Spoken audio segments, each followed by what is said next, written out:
একটি মোটর গাড়ি ঘন্টায় 30 কিমি বেগে গিয়ে একটি নির্দিষ্ট পথ 10 ঘন্টায় যায়। গাড়িটি ঘন্টায় 45 কিমি বেগে গেলে ওই একই পথ অতিক্রম করতে কত সময় নিত? তাহলে এটা একটা খুব ভালো অঙ্ক, এটা একটা খুব সহজ অঙ্ক।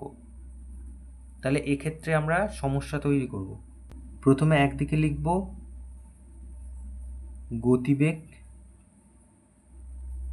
আর একদিকে লিখব হচ্ছে সময়। গতিবেগ হচ্ছে 30 কিমি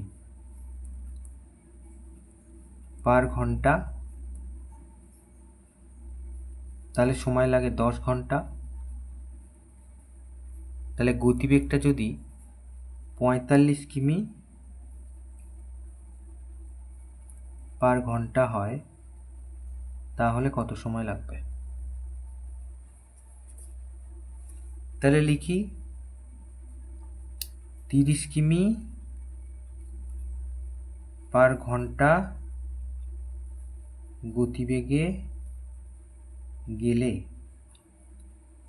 সময় লাগে 10 ঘন্টা।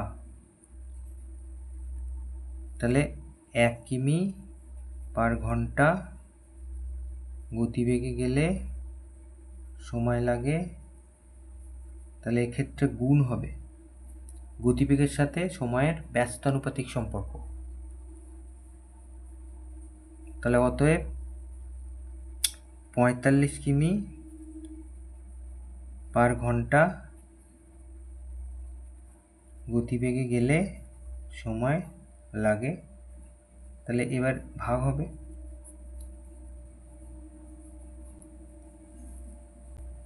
তাহলে 3 10 30, 3 15 45, 5 দিয়ে গেলে 5 2 10, 5 3 15, তার মানে হচ্ছে 20-3 এত ঘন্টা। তার মানে কত?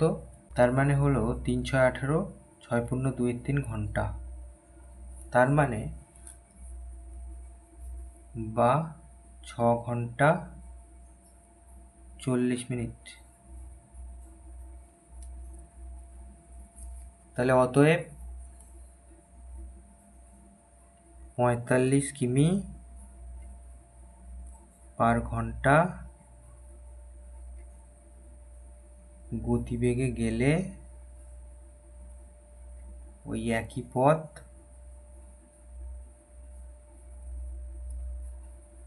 গাড়িটি 6 ঘন্টা 40 মিনিটে অতিক্রম করত।